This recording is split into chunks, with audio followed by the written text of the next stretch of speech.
نبی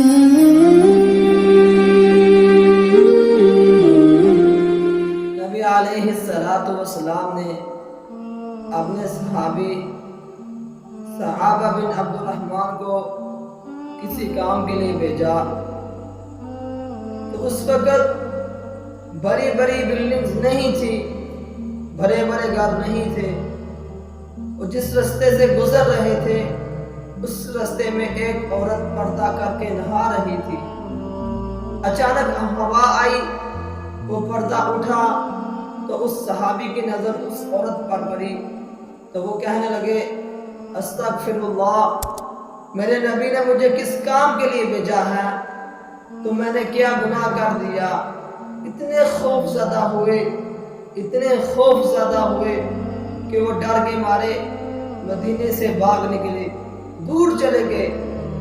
جب پیارے آقا علیہ السلام نے دیکھا کہ ابھی وہ صحابی واپس نہیں آیا تو پیارے آقا نے حکم دیا، اے عمر، اے عثمان، جاؤ اس صحابی کو ڈھونڈ کے لے آؤ۔ تو سیدنا عمر اور عثمان رضی اللہ تعالیٰ عنہ صحابی کو ڈھونڈنا شروع کر دیتے ہیں۔ ڈھونڈتے ڈھونڈتے ایک پہاڑ کے قریب جاتے ہیں، وہاں دیکھتے ہیں کہ ایک چرہاوا بکریاں چرا رہا ہوتا ہے۔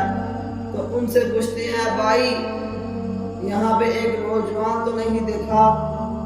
تو وہ کہتا ہے، ہاں میں نے ایک نوجوان دیکھا ہے جو اس پہاڑ کے اوپر بیٹھا روتے رہتا ہے، ہر وقت روتا رہتا ہے اور اللہ سے اپنے گناہوں کی معافی مانگتا رہتا ہے، اللہ سے دعائیں کرتا رہتا ہے، اور شام کو نیچے آتا ہے، ہم اس کو ایک گلاس دودھ دیتے ہیں، وہ پی کے وہ پھر واپس چلا جاتا ہے۔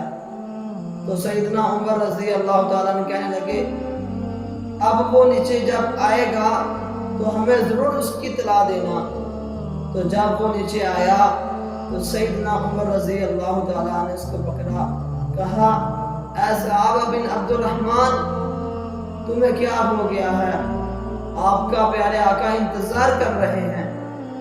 تو وہ کہنے لگا کہ میں نہیں جاؤں گا پیارے آقا کے پاس۔ کہا، کیوں نہیں جاؤ گے؟ فرمانے لگے کہ میں نے گناہ کر دیا ہے، میں کس طرح اپنے پیارے آقا کو منہ دکھاؤں گا؟ تو سیدنا عمر اس کو پیارے آقا کی خدمت میں لے گئے تو پیارے آقا نے اس کا سر اپنی ایران مبارک میں رکھا، کہا، اے صحابہ تمہیں کیا ہو گیا؟ وہ کہنے لگے، یا رسول اللہ میں نے گناہ کر دیا ہے۔ تو پیارے آقا نے فرمایا، اب تم کیا چاہتے ہو؟ کہتے ہیں، یا رسول اللہ میں یہ چاہتا ہوں کہ اللہ تعالیٰ میرے تمام گناہوں کو معاف کر دے، مجھے معاف کر دے۔ تو پیارے آقا نے فرمایا، اللہ نے تمہیں معاف کر دیا؟ تو وہ صحابی کہتے ہیں، یا رسول اللہ صلی اللہ علیہ وآلہ وسلم، میں اپنے جسم میں اس طرح محسوس کرتا ہوں جیسے چوٹیاں حرکت کرتی ہوں۔ پیارے آقا نے فرمایا، اے میرے صحابی، تیرا آخری وقت آ گیا ہے، تمہاری موت کا وقت قریب آ گیا ہے۔ تو اس صحابی نے کلمہ پڑھا اور اللہ سے جا ملے۔ تو جب اس کا جنازہ لے جا رہے تھے تو پیارے آقا اپنے قدموں کے اگلے والے حصے سے چل رہے تھے۔ تو عمر رضی اللہ تعالیٰ عنہ سوال کرتے ہیں، یا رسول اللہ اتنے لوگ تو نہیں، آپ اس طرح کیوں چل رہے ہیں؟ تو پیارے آقا نے فرمایا کہ اس جنازے کے اندر اتنے فرشتے آئے ہیں کہ مجھے پاؤں رکھنے کی جگہ نہیں مل رہی۔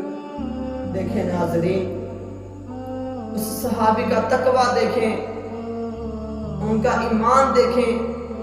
اچانک نظر اس عورت پر پڑی تو اتنے خوف زدہ ہو گئے کہ مدینہ چھوڑ دیا، دور چلے گئے، رونا شروع ہو گئے، اللہ سے معافیاں مانگنا شروع ہو گئے۔